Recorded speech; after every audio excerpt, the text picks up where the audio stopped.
Welcome back to an episode of Inside Bloods. I'm Calum Gore from GC Biosciences. I'm one of the founders here, and I'm with James Cooper at BTX. How are you doing, James? Good. I have to say I'm good. Imagine something bad. Yeah. I'm doing worse than ever. It's a very British thing to do, isn't it? Where we say, "How are you doing?" And everyone will say, "Yeah, I'm fine." Your kids died. Yeah, still good. Even if it's your worst day of your life, because if you say, "Oh well, it's all of this," I've got all these. Why are you moaning? Why are you moaning about it? Why are you moaning? Yeah. So, anyways, so I thought we'd come down there and have a chat with you. So we've obviously got very, very good topics to consider. So I thought we'd first talk about what you do here at BTX and what is your philosophy? I know you've got this Kaizen Warrior. Kaizen Warrior, and I read a lot about that online, and it's quite interesting how you have your philosophy. So as long as you, Calum, that basically everything we do is measured. So I own a gym in North London where we are now, in Hampstead, North London, and with our online training, it's called the Kaizen Warrior. My mum is Japanese, I'm half Japanese. I know people think I'm lying as soon as I say that. But, so Kaizen basically is a word used for continuous progression. It's part of Japanese philosophy. Oh, nice. The samurai use. It's about continuous progression, not about the end goal. So with what we do basically is more important that we are looking to improve every single day, whatever we do. Nutrition, training, it could be literally spirituality, but not say spirituality, but just generally the way you feel.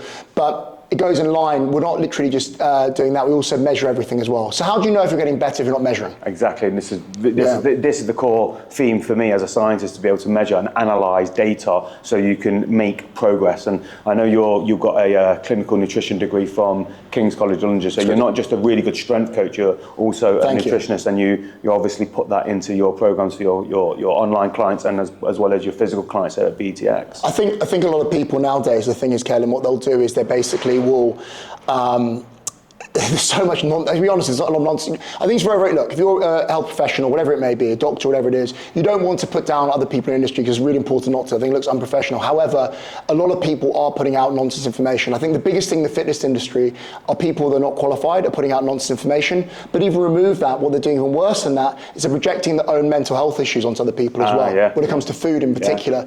So what would happen is basically, say they've been binge eating, what they'll do is basically tell people, oh, it's okay to starve yourself during the week and then binge eat on the weekends. But they're not doing that to help their clients or people out there. They're doing it actually to project their own issues onto other people because they really want other people to go, oh, it's actually fine what you're doing. It's so interesting you say that because it's called I read a research paper years ago called the Kardashian Index, where it basically says people pay more attention to what the Kardashians say than what, say, a solicitor or a banker would say about economics, or a professional would say. People pay more attention to Kardashians. So as a nutritionist, if you say something online and you'd be probably absolutely right 90% of the time, the Kardashians would come in and just say, oh yeah, well, I've been doing this and it's very N=1 personal anecdote. And because they've got a good influence, people will listen to them over you. Well, I think what it is, if you look at it, obviously people with anything, political views, training, nutrition, whatever it may be, people will listen to celebrities first. Yeah. And the problem is, literally, they're not qualified in that subject.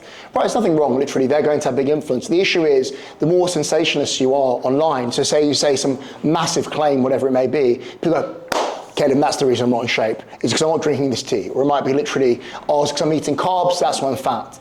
They want a simple answer. However, you know, in science, quite often, unfortunately, I know it should be black and white from science, but unfortunately it's grey. Do you know, we did a podcast just the other week on statins and the truth about statins. It's not been aired yet at the time of this podcast, but it's going to be, and it's going to cause quite a stir. I'm really excited. So it's what I say is people like simple solutions to complex problems, and that's the epistemic need, and one of the reasons why we get this kind of conspiratorial thinking there. So, but science rarely works like that. There's always nuance in the science, always. I've never met a scientific subject where there's not nuance into it. So that's it. It's interesting that you say that. I know that you guys do blood work here as well, don't you, for your BTX clients? We do. So we work with, we get our blood work done, and we work with a guy called Dr. Matthew Milner. Yeah. He was an NE consultant. So he will analyse our blood work with our clients again, like you do, like we do with your clients and patients. We found the thing is as well, like we found some Interesting things with people. My favourite one is Charles Poliquin used to talk about this. You know what you're going to say. Yeah. Test the HbA1c, the glycosylated hemoglobin. Someone will go, I've been eating really well. I'm like, and you haven't. As I call it, it's in the blood, you've got two bullshit detectors. So I can swear on this, I think. So there's two bullshit detectors. I'm sorry. One is hemoglobin A1c, because that tells you how well you've been controlling your blood glucose for 2 to 3 months, depending on genetics, because it's based on red blood cells and how long they stay around in the body, and that is genetic. So 2 to 3 months is going to tell you how well someone's controlled their blood glucose levels. And then you've got triglycerides. Triglycerides, if they're elevated, it means someone's not really controlled their calorie intake for the last 24 hours. So if I've got someone in front of me and say, yeah, I eat really well, and then their triglycerides at 3, and the hemoglobin A1c is, I don't know, 48, and they're basically a diabetic, I know I know we need to take some drastic dietary educational steps. If you like, but yeah, that's interesting. So that's really good to hear that you're measuring them blood markers. What else have you found useful?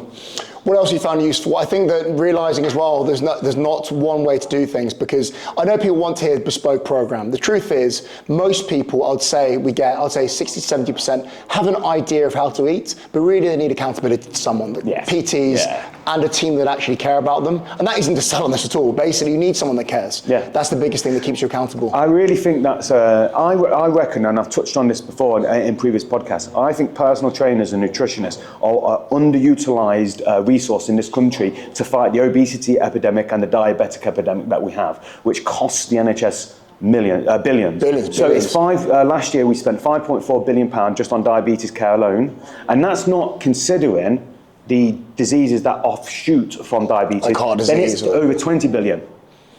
But why do you think it's interesting, isn't it? Why do you think people aren't discussing? If you said to someone, literally go, well, we need to actually do something about this. We need to get people training. We need to get people eating properally. They'll get angry just straight away. And I did I still get comments on this, Dave, James. I really think that, as I was just thinking about Dave, I really think this is an interesting subject, because I did a diabetes talk on a podcast, and I was like, okay, so if you've got type 2 diabetes, mainly the issue is that you're just eating badly, and you need to really start sorting out your nutrition. And that is so if you look at all the interventional trials that the NHS and other countries have done, the biggest modifiable factor that can actually reverse type 2 diabetes is nutrition intervention, dietary intervention. And the amount of people that have come onto this on my TikTok page and said, well, it's genetics. Yes, genetics predispose people to get diabetes, say, quicker than somebody else might get diabetes. But even with the most predisposed diabetes genes, where you've got a high polygenic risk of getting diabetes, dietary intervention can still reverse your type 2 diabetes. Of course, it's not the same as type 1 diabetes. Insulin sensitivity, exactly. not producing insulin, right? That's it. So it's interesting that people come in and try and excuse any type of behaviour to kind of justify what's going on, either with somebody they know or themselves. And that's the interesting part, because everything is, and this is as a scientist, everyone goes N=1. I've got this experience. And we're evolved to listen to stories and anecdotes, not to listen to data, not to be data driven. Because most people don't really want to hear the truth. They want to hear something that actually makes them feel better about themselves. So basically relinquish responsibility. People actually, you know what, it's an interesting thing. Say you're type 2 diabetic or had some sort of illness. Technically, what you should really want is a solution. If someone goes to you, you need to cut down whatever it is, etc., exercise more, whatever it is. That should make you feel better. However, most people, Calum, really don't want to hear that. They want to hear, actually, it's not your fault. Yeah. It's somebody else's fault. It's your genes or your parents, which is kind of is your parents. Yeah. They want to blame somebody else rather than take responsibility. Yeah. With your clients, we're talking earlier before the podcast. It's the buzzword or the buzz treatment at the moment is testosterone replacement therapy. Yes. Yeah, and a few things I want to ask about testosterone replacement therapy. Number one would be, when does somebody need it? Number two, how would you do it? And obviously that'll be different for everyone else. And also number three, we'll go through them in a minute, but is what blood markers to look out that can be elevated when you have testosterone replacement therapy. And super important to caveat this is, when I'm saying testosterone replacement therapy, I mean your blood testosterone levels or free testosterone should be within normal range. Yes. Physiological. It can be at the upper level of the reference range. That's why you really want it. So really exciting subject, because I take TRT, and I started my TRT journey in February, and I waited until that point to start it. Now, with when you want to start your TRT journey as a man, and you're quite right, what we're doing is we're replacing testosterone. We're not doing super physiological doses of testosterone to create super physiological gains, if you like, if you want to say it like that. Now, when you start it, you really do have to have low testosterone. It can be low reference range testosterone. And when you say low reference range, it's important, obviously be different for everyone. When you are in the UK, what kind of range are they looking at? Between 7.6 and 28, that's still low. So that's why they allow that low reference range. But it has to be accompanied with clinical symptoms. Got it. So when we say clinical symptoms, what we're looking at is low libido, low recovery, low energy, and this is interesting, low ambition and depression as well in males. Right? So if you've got these kind of symptoms, these clinical symptoms, and you've got low reference range testosterone or low testosterone, let's just call it low testosterone, and you do 2 tests and they confirm the low reference range testosterone and you've got the clinical symptoms to go for it. It's got to be done with the clinical symptoms, because I've done loads of testosterone testing for people, because we have a TRT clinic. We have medical doctors that look after our clients, and we have a TRT clinic. So, and we've done it for years, and what I found is people will have, even like big strapping men will have big muscles, will have low reference range testosterone, but they've got no symptoms because they're using their testosterone. They're making muscle. They're training twice a day, so their testosterone is going to be low, and they're probably having an active sex life, or and feel fine. So as long as they've not got the clinical symptoms, doesn't matter, does it? It doesn't really matter. It don't really matter. And they might not need it. And in actual fact, giving them the TRT might be a problem and create a problem. But if they've got the symptoms, and I really reckon, the late 30s, you start to really feel it. I mean, for me, it was recovery, because I do a lot of training myself. I do running, rowing, resistance, and jiu-jitsu. Real training. Yeah, real training, exactly. So I do that. I row once a week, run twice a week, resistance training 3 times a week, and as much jiu-jitsu as I could possibly get in with my research. And I just noticed that my recovery was just really bad. And that's the main reason that I went on. When you say recovery, what do you mean? Recovery from training sessions. So you felt sore or sleep, or you just felt tired? What was it? All of it. Sore, tired, didn't want to train. Low motivation. Yeah, low motivation, everything. And then I did my test. I did my test to confirm it was in December of last year, so December 2024. I did another test before deciding to do TRT, and my testosterone was on the floor. It wasn't low reference range; it was on the floor, and it was kind of like my early 40s that I started to really feel that. Yeah. So that's the first question. It's a really good question, because I really think people.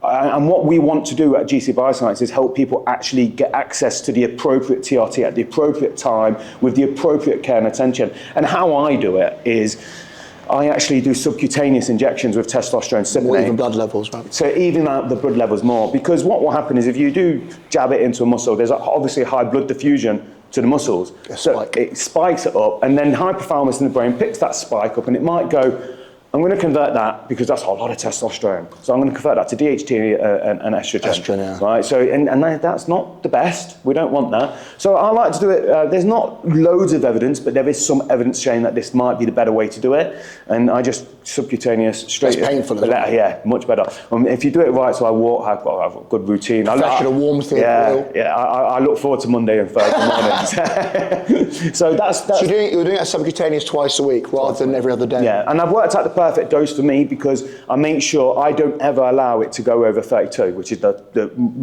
there's no point anyone really allowing it to go over 32, because you'll then have a problem with receptor saturation. So you'll have all your androgen receptors will all be bound up, and there's no point taking the testosterone. Yep. This is why bodybuilders that do this as an art, they won't use just testosterone, they'll use other things, because they're 5 times to 6 times more potent androgen than your base testosterone.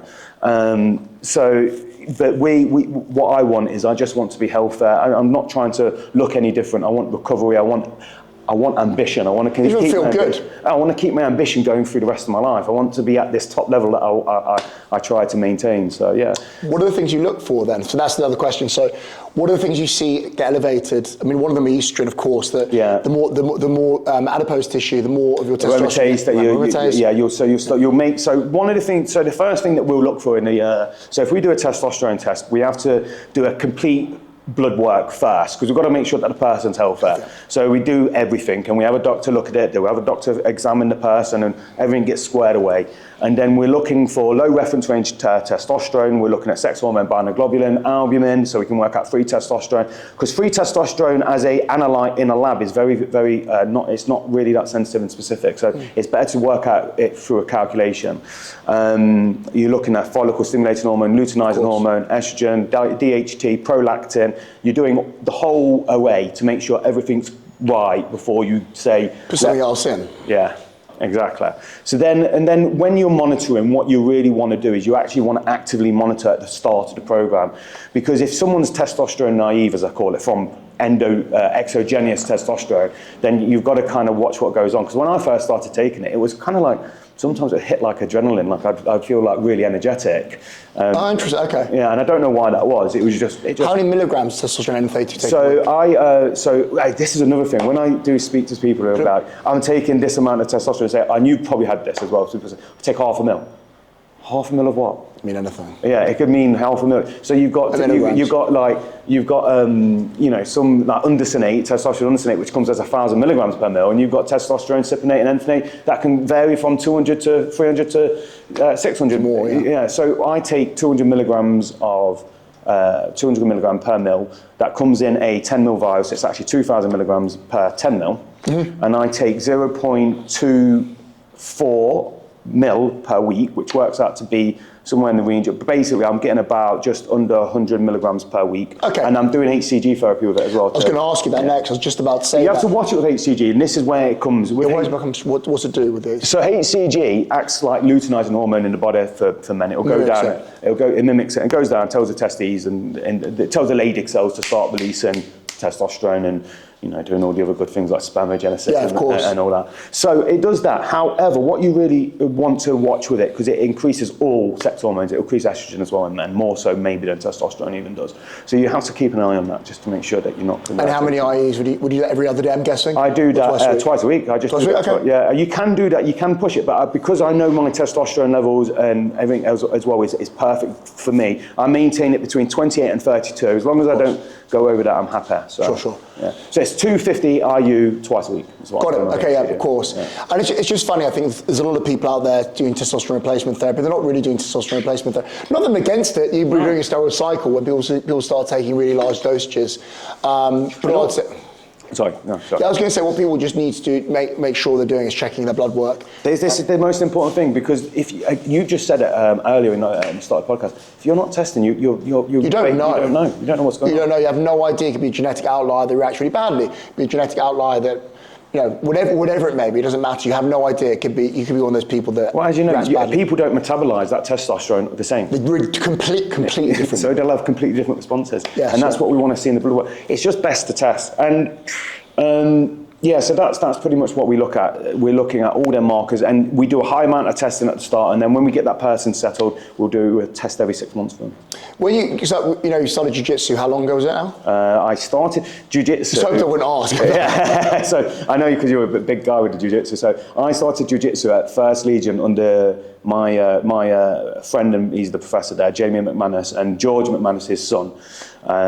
Shout out to them. Yeah, cool. I started it in April 2022, I think it was. Just 3 years. So, but then I also started it years ago at Leicester Shoot Fighters. Oh wow! Back in the day in 2011, but I then started the company and I couldn't continue because it was just. Obviously, when you start a company, as you know, it's a lot of time. It's time intensive, and there's no. Also, when you first start, you don't know how to manage your energy, so it's more physically taxing when you first start. I mean, I think jiu-jitsu hits the cardiac tank completely different than. It's just different. Yeah. It's because you're doing all this isometric holding, and and obviously you're in an engagement with somebody else. It's a grappling engagement. It's fighting, right? Yeah, so it's fighting, and it's nice fighting, though. It is. I mean, this is the thing. Like, I think people find it really unusual, but I've always said this. I mean. Grappling sports, jiu-jitsu, wrestling, and they're grappling. There's a sport. It's very different to fighting MMA. I think people who compete in jiu-jitsu know this as well. It's very different. I mean, the whole thing is very different. And people say, I'm getting nervous doing a grappling tournament. Like, I get that to a certain extent, but I'm not one of those people that gets nervous doing it because I'm like, it's grappling. It's not MMA. It's very, very different. I think people understand that. I don't call it fighting. I think it's a sport. Well, so tell us your background in your jiu-jitsu. Yeah, so you're third degree black belt now under Roger Gracie. So I started jiu-jitsu. It was back in 2005. What got you into it then? That's really interesting. So I'll tell you. So I watched the UFC. It's actually that's old school UFC as well. Yeah. Old school with like Tito Ortiz. No weight classes. No weight class, like Ken Shamrock. But the guy who was UFC heavyweight champion back then was a guy called Frank Mir, he was UFC heavyweight champion back then, black belt jiu-jitsu. So I saw his style. They used to have back then, they used to say what style they were. It's a Brazilian jiu-jitsu. I'm like, oh, this guy's awesome. This is a proper throwback. He beat... Didn't he go through the whole, like... God, who did he do? That was it, I remember now. He won the heavyweight title by armbarring a guy called Tim Sylvie. He broke Tim Sylvie's arm. He broke broke the guy's forearm. 6'8" guy. And I remember watching. That's I was like, armbarred him from his back. And I basically, I need to learn this martial art. And I remember didn't know where he could do it. Where did you start then? It was Roger Gracie. So basically, I was in W.H. Smith, and I had a magazine that said Roger Gracie is in London. I was like, oh wow, Gracie. Gracie's the guys who started Brazilian Jiu-Jitsu. So long story, actually what happened was the Japanese judo came over to Brazil. A lot of Japanese went to Brazil and they taught the Gracie family. They modified it basically for smaller people. But anyway, so I saw this magazine. Roger Gracie just won the 80cc, which is like the Olympics of grappling, right? Yeah. And I saw this on the front and it said he's in London. Oh my goodness, I need to go here. So the first thing I did, went on tfl.gov.uk, looked up how to get there and took 2 buses to go. I took 2 buses to go to this jiu-jitsu club, and I went in there. It was pretty strong. I was 14 or 15, pretty strong. But got beaten the crap out by everyone. I remember a shout out to a guy called Gerald. Gerald was actually pretty slight guy. He was a purple belt back then, just beat the living crap out of him. Really? I just didn't understand. Every guy has a delusion of they don't. They have no idea. And we've touched on this before. We've had private conversations about it's insane. People have no idea. Literally, what they can't do anything. They have no idea at all. Went down there. It was pretty small. There were a few purple belts, and Roger was there. We still is there, but he was teaching the class back then. And I got addicted to it. I loved it. I loved basically, you either do one, this is super important, when you go into a martial art like jiu-jitsu, boxing, wrestling, when you go in there and you spar, you'll always, the first lesson you get beaten up. Everyone does. Yeah. But it depends on your personality, whether you literally go, I'm crap, I need to learn this, or you pretend it never happened. But 99% of people just pretend it never happened. They make the excuses to go, oh, it's not a real fight. If I wanted to, I could beat this guy. I could eye gouge you. All the time online, don't you? I could eye gouge, because I'm just then going to apply more pressure to you when you eye gouge. Correct. So people don't understand this. If someone tries to eye gouge someone who's good at jiu-jitsu, well, what do you think the guy on top is going to do? They're going to eye gouge as well with weight on top of you. And this is the thing. It's a martial arts competition called King of the Streets, which is bare knuckle MMA in a pit. And the guys who fought in the UFC in there as well. It's bare knuckle fighting. And you see the guys, you're allowed to do everything. I had to eye gouge, I had to bite. Yeah, I remember, And the guys who are good at grappling, the truth is, they take them down, the guy will try and bite them, guess what the guy on top is going to do? They're going to break their teeth, their fingers, and horrible stuff to them. So it doesn't work like that at all. But people think that online, and I see it on your comments, like when you're talking to, when you're talking about jiu-jitsu, or I see it on other people's comments that are really good at jiu-jitsu, and they're like, but I'll bite you if you get me in a triangle, because then you're just going to pass out. Well, you're going to pass out, exactly. What do you think is going to happen? If someone gets put in a kimura, they're going to go, I'll bite you, and say, well, guess what's going to happen? I'm going to take your arm off.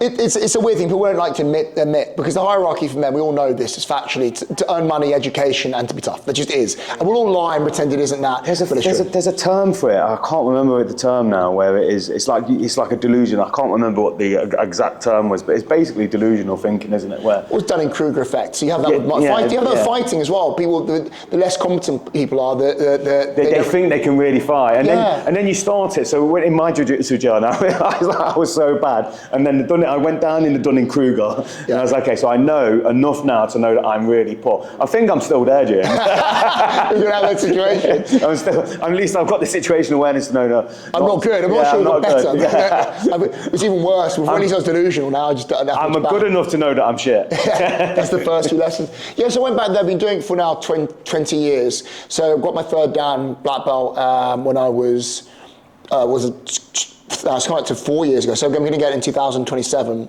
to 2 years from now, my fourth dan. Yeah, because it's now, like the dans in black belts are based on years being so a black belt. First dans, so you've got black belt, 3 years of black belt, you get first, another 3 years is your second. Third is, I think, 3 or 5, I can't remember now. No, it's 3, so it says 9 years total. And then 3 to 4 is 5. Right, okay. So I'll get it when I'm 37, 2027. Yeah, so basically, I loved it. Literally, the amount of people I met through jiu-jitsu has been incredible. It's not pretend, where I met the most incredible friends through jiu-jitsu. Yeah, and I find that to be true everywhere that I think jiu-jitsu occurs. And it's a weird thing because you'll have so many different types of personalities within a jiu-jitsu kind of camaraderie, and that's an interesting. Yeah, you have dustmen, you have neurosurgeons, all friends there. Yeah, and you don't have that anywhere else. No, you don't. Because if you have that hierarchy outside, there'll be someone that literally thinks he's Johnny Big Bollocks. Yeah, an investment but it's all equalised. Yeah, it's all equalised, and then the guy's choking unconscious. Yeah. Your ego gets removed, and I promise you this: even professional MMA academies and professional fighters, everyone is nice. And everyone goes, "Why is everyone so nice here?" Is that everyone's being beaten the shit out of? Yeah. Well, I find I work with a lot of combat athletes, as you know. So yes, yeah, of course. I work with plenty of combat athletes, and I have done since meeting Shane McGuigan back in 2011. That's first started with it all. And every fighter that I've mostly met is never wanting to go out and fight. In actual fact, I find it's the emotional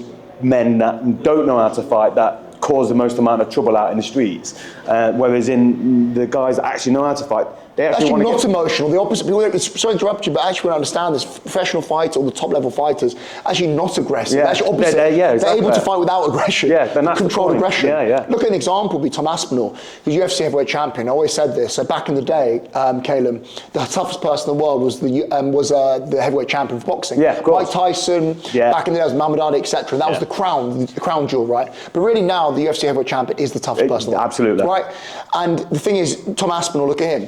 Family man, well-spoken, super nice, super humble, actually nice, like a nice man. And one of my friends from school, Modestus, he fights in the UFC, he's top 20 in the world, like heavyweight, now maybe top 15. Very, very nice guy, super nice. But he trains with Tom Aspinall up north with all the group of them in Manchester. And I said, what's he like? And I goes, he actually is that nice. He's genuinely the nicest person. You can see that though, I think, online. Confident. I think that authentic kind of personality for Tom comes out. You can actually see it. Very British. Yeah. You're telling me he's too good. Very British. Telling me he's good. Oh, I'm not that good. Because he's fighting this. Is it this? He's still fighting Cyril Grant on Saturday. Yeah, Saturday. Yeah, I thought it was this weekend. Because so he came up through Cage Warriors as well, didn't he, Tom Aspinall? All of them do. They all go through. Paddy. We've got our guys. Just another shout out. We've got our guy George McManus fighting Dan Wheeler on amazing. 15th of November in London. Amazing. So I'm looking forward to that. Awesome. That's going to be a really good fight. With fighters, so obviously they're different to normal people, and this is super important. We spoke about this a lot. Not so much blood work, but cardiac health. How do they differ to normal persons? I think to be honest, they're top tier in terms of actual fact, it's weird that you mentioned that. That just brings me a pattern to my head. So what I've actually found with a lot of my the cardiac screening that we do for the fighters, their LDL cholesterol, total cholesterol, is actually elevated. I knew you were going to say this, And I think it's to do with the training that they're doing. So they're training, like our guys will train 2-3 times a day. Right, when they're in a really good fight camp, they're training there, and I really like it because I think just to divert here, because me and you are going to be on the same page of this. When it comes to weight loss, fighters are the prime example that calories are king, because they'll be training 2 to 3 times a week, 2 to 3 times a day, each day of the week, and when they come to cut their weight, what they have to do is stop eating, because if they don't stop eating, they don't lose weight, they don't make weight. Yes. But then you'll have these people that are apologists and people excuse that say, oh no, it's not, it's my metabolism, it's my big bones, it's this, that and the other. The apologist, I love what you said. Yeah, it is that, and I really like that example. That's a great example that fighters literally prove that theory wrong for people trying to say. Because fighters, you have to be in line with reality. Because you fight, you get in a cage with someone or a ring. It's in line with reality. You can't lie to yourself. You have to get to your weight. So anyway, going to the cardiac health, I actually think the LDL is actually obviously. It's a U-shaped curve. I think. Yeah, I think Extremely high is bad. And then I think with the I think it's responding to damage, and it's like doing like a bit of a scavenger role. I might not be completely correct on that, so don't quote me on it. But I see a lot of it, even with other athletes, where you'll see these athletes have a higher LDL count for some reason. Well, certainly this is anecdotal at the moment for me from speaking with all but I just see total cholesterol and LDL cholesterol elevated, and HDL cholesterol elevated. But everything else is in line. So the hemoglobin A1C is good, the triglycerides are good, liver enzymes are good, UNEs are good. The immune system sometimes is bad because they're training so hard. White blood cell count tends to be a bit odd, doesn't it? Very high. And red blood cell health can be bad, which you can do kind of a function analysis, so you can check B6, B9, B12, and iron function in red blood cell health. So they, even if their serum levels are elevated or normal, and they've got issues in their red blood cell health, you can actually give them a little bit more B6, not loads, but a bit more vitamin B complex or iron. It might actually fix them red blood cell markers. So you sometimes see that, but it's one of the things is you do see the lipid panels come back bad. And again about this, so you do echocardiograms of them. Yes. It's like an ultrasound of the heart. What do you like the shape of the heart? That's the thing. And the way it beats compared to normal. So what happens with athletes, top tier athletes, and you see this in endurance athletes, and I had one of my friends, and he's a Thai boxer, and I love Thai boxing. I know what you mean. Yeah, I love Thai boxers. Thai boxers as in the sport. I obviously enjoy the MMA. But what FC Thai boxing is the most exciting sport? Yeah, because because me and you, we can look at the UFC and go, okay, that they're grappling, and we know what's going on there. But to the untrained eye, they don't know it. And I was like that before my jiu-jitsu journey. But when you've got two Thai boxers just kicking the crap out of each other, with 4 ounce gloves on, no one's going to find that boring, are they? Yeah, exactly. Well, I've got another friend, Josh McManus. He will just get in the middle of the ring and exchange with anybody. Just the rate of exchange that he has is brilliant. And I was seeing another friend of mine and a colleague, and I was doing his testing, and he's just in peak athletic condition, like 40 beats resting, just sitting there resting at 40 beats per minute, and his blood pressure's brilliant, and his weight's good, he's lean as anything, like stone. He's peak athleticism, and you get that with the top tier fighters, the top amateurs, and the top professionals, and you get it with endurance. And what happens to the heart is you actually have you can actually see left ventricular hypertrophy. So you'll see that the left, so the part of the heart that pumps out oxygenated blood the rest to the body is called the left ventricle. And it has obviously it's a muscular wall. The heart is a muscle, and this muscle can increase in size the more that you work it. And it's what you can see in some athletes. The more that they do their athletic sport, and more they go into their endurance, especially in cyclists and proper endurance runners, Ironmans, you will see left ventricular hypertrophy. But the good thing is that you can detrain that. So it's not like having a structural pathology of the so someone's that's got like a real left ventricular hypertrophy, like I don't know, from not doing no exercise and not looking after your heart health. It's not quite the same thing. And also you see there's a U-shaped curve with atrial fibrillation. So the more that it's like what I find in biology, James, is the Goldilocks zone. It rules in most things. Too little is bad.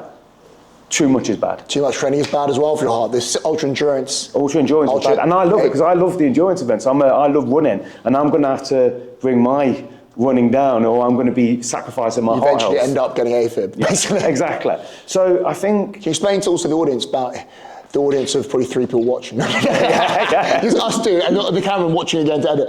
No, but you say with atrial fibrillation, can you explain to the audience what that is? So atrial fibrillation.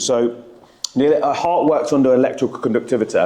So atrial fibrillation is where the top part of the heart is not beating in line with the rest of the heart, and it's chaotically kind of contracting. It's fibrillating at the top, and it's basically an uncontrolled chaotic rhythm.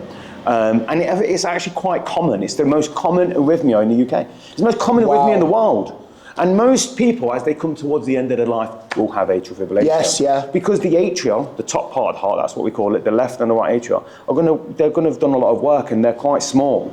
And so most people will get atrial fibrillation because as you get through your life, that muscle becomes weaker, and there's a bit of fibrosis there. Scarring, so a bit of scarring, and you'll get it, but you'll get this kind of chaotic rhythm. But what the real risk is with atrial fibrillation is stroke and clotting disorders. Because the blood sits there rather than leaks through to the bottom part of the ventricles and to be pumped out efficiently. So you'll see that a lot of people on atrial fibrillation will be on some sort of blood thinner like a Pixaban. And they'll take that, and the risk is definitely reduced with that. But it's something that, again, it goes back to biology, where I say you don't want to, most things, you just want it to be just right. You don't want too much, you don't want too little. Of course, it's like the pro bodybuilders, it's an interesting thing. Having huge amounts of muscle, remove the anabolic steroids actually, just being very, very big and overly muscular is bad for your heart. Yeah. Whereas also being under-muscled is terrible for you too. It's terrible, yeah, absolutely. I mean, low muscle mass, you'll know this, low muscle mass is a mortality predictor. Well, yeah. It's a mortality predictor without a shadow of a doubt. So you don't want to get, and this is why I think it's so important to do strength training and to maintain, and I know you're big on this, VO2 max. Very important. Which is my favourite longevity mark is VO2 max. Because you don't want to get to the point when you're 65 years old and you've got to get, James, help me up, because you haven't been doing no squats or... Well, it's the same, isn't it? Again, actually, the same, particularly the women, when they start to go through menopause, you want your bone mass as high as possible before it starts to decline. Through menopause, your bone mass starts to decline, then you a massive risk of osteoporosis. If your bone mass is as high as possible before going through menopause, you have excess, say, muscle and thickness of your bones. Yeah. And same with the building muscle. Excess muscle is good. Yeah. By the time you drop a bit, you're like, well, you're still muscular anyway. I mean, during the menopause, they should be really training prior to the menopause. I think everybody should be doing some sort of resistance training. It's not difficult. And everyone should be doing some sort of cardiovascular training.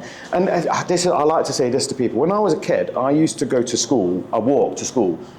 I then got to school, I did my lesson, and then it was first break. You'd be active. You'd then do another couple of lessons, it'll be lunchtime. You're active in your lunch. You then have another break in the afternoon, you're active. You walk home, you go, Mum, I'm going to go out and play Kirby, play top field, whatever. Another couple of hours. I reckon I was doing 5 to 6 hours of activity a day when I was a child. Everyone does, right? You forget. So then what happens is you go to, and I don't know if you heard this term, you go to university, and in America they call it the freshman 15, right, where you put on 15 pounds in your first year. Drinking. So the freshman 15, drinking, no home foods, no, you're eating takeaways, so you put this weight on. You get through your degree, and then what happens is you drive to work. You sit never there. run again, pretty much. Never exercise at all again. Yeah. So people think, and then we've got research on this. People think it's your metabolism changing as you get older. That don't happen until you're 65, and it only happens slightly. So 1% in a year or something ridiculous. Yeah, it's a small percentage, and it does happen, but it's at 60, 65. People are saying they're overweight because of metabolism are 35. Not nonsense. Not true. In actual fact, if you're bigger, your metabolism is more than somebody that's smaller. Because it all catches up anyway. You've got more cells. Exactly.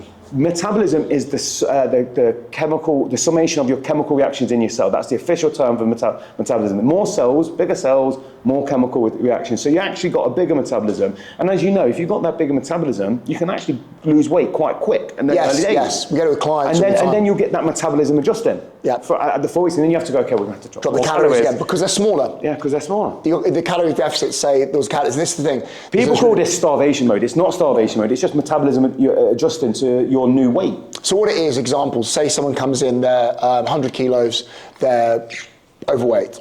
You basically put them on 2,500, that's a calorie deficit, say 300 calories. They drop weight and suddenly their weight stops moving. The reason is because say they lost, say 3 or 4 kilos, 2,500 is no longer a deficit. No. It's not because calorie deficits don't work. It means because the body mass is lighter. I love the way that you just put that, it's very good. So the new calorie deficit may have to be, say, 2,300. The maintenance might be 2,500 now. So guess what? You need to drop by 300 calories. It's not because the metabolism changed because they're smaller. And this is the important bit. So we've got really good evidence on this. Exercise, I'm not saying that you shouldn't use exercise to lose weight, but exercise-only programs over 2 years were indicative of 2 kilograms of weight gain every year, right? Not if you don't have nutrition intervention. If you have nutrition intervention, you lose the weight, and then if you then, like you say, you get to the point where you're at your weight, your good BMI, whatever measure that you're adjusting to, and then you go, okay, now I'm going to start eating a little bit more. If you're exercising, you maintain your weight better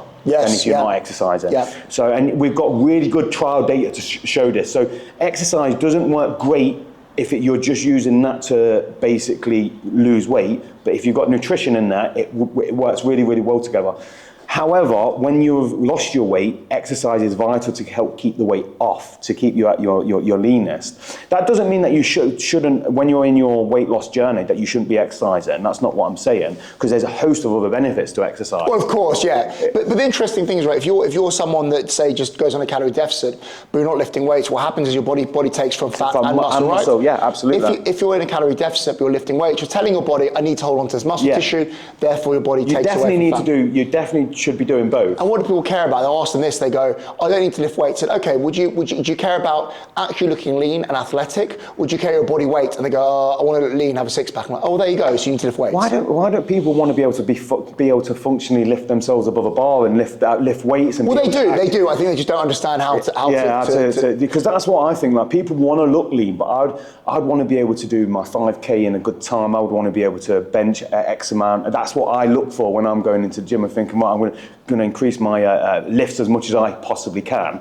So I actually have functional strength. And I know that term's overused, James, but if you know what I mean, like, I want to be able to lift and be able to perform. Dude, it's functioning day to day. Yeah. Stefan, don't worry, we're literally 2 minutes. I'm going to do one minute, Dora. So a question I think that I want to ask you. If you had to have, we'll do 4 supplements.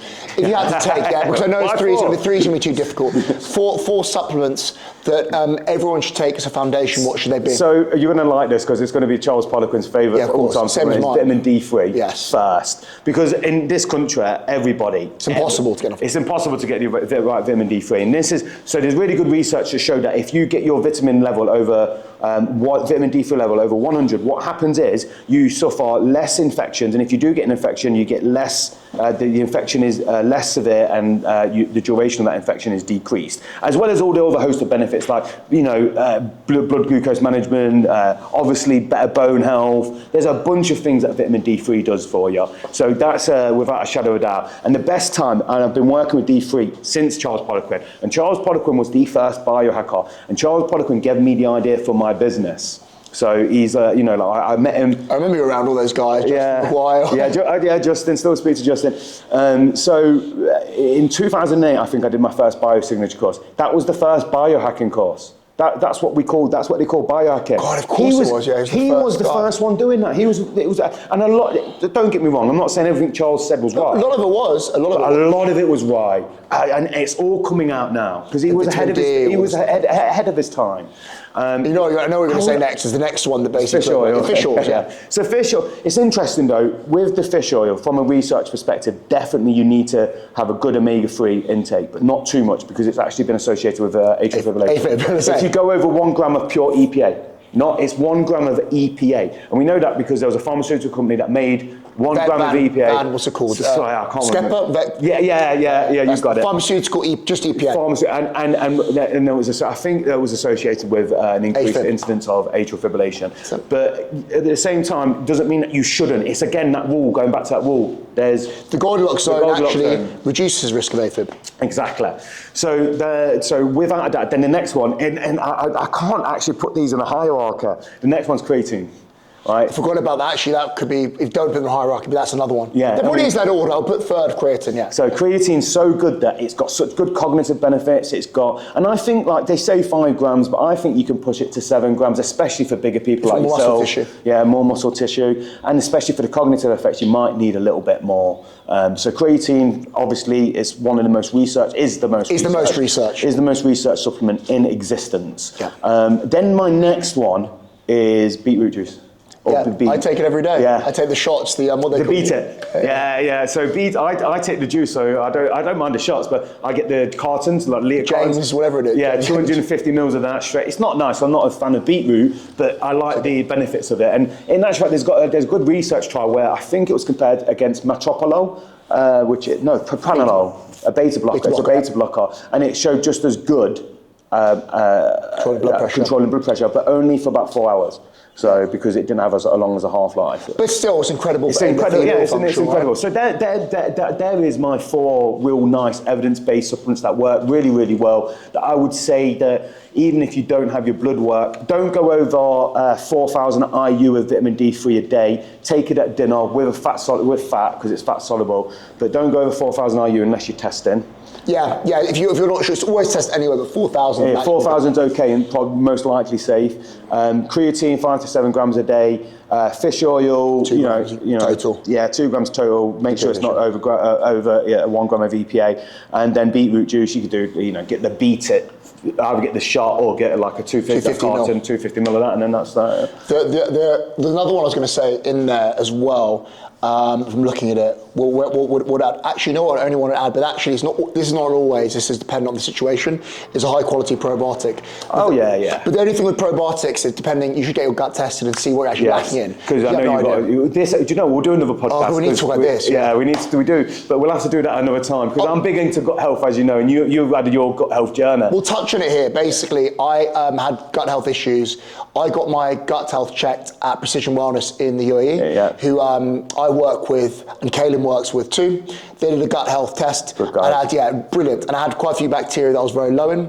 Bifidobacterium, which is very, very important. I was low in a lot of them. And also was Akkermansia was low in, which basically maintains intestinal lining. And I was high in staph. The staph is really interesting, which is probably pushing everything out of place. Yes, and what the staph thing actually is super important. Everyone has staph in the body, but the reason why mine was bad definitely would be a lot of guys who do grappling sports constantly get skin infections. I've had them, staph, etc. So what happens is not literally the staph infection. What happens is you take antibiotics, and unfortunately antibiotics kill the good bacteria and the bad bacteria. And what happens is the bad bacteria take over. Then you have a small intestinal bacterial overgrowth. That's why we call them opportunistic pathogenic bacteria. Yes. Yeah. And basically what you'll do is have to take some antimicrobials, which will kill the bad bacteria, and then re-inoculate with them good quality probiotics. But that's another story. We can go through the whole thing next time. We should definitely. When you're back in Dubai in the sun. Yeah, because I'm gonna come to Dubai I am coming to Dubai. It'll either be in January or April. Well, I'll be there anyway. We'll do another show. Right, Thank you so much. Yeah, no problem. Appreciate it. Thank you. Cheers.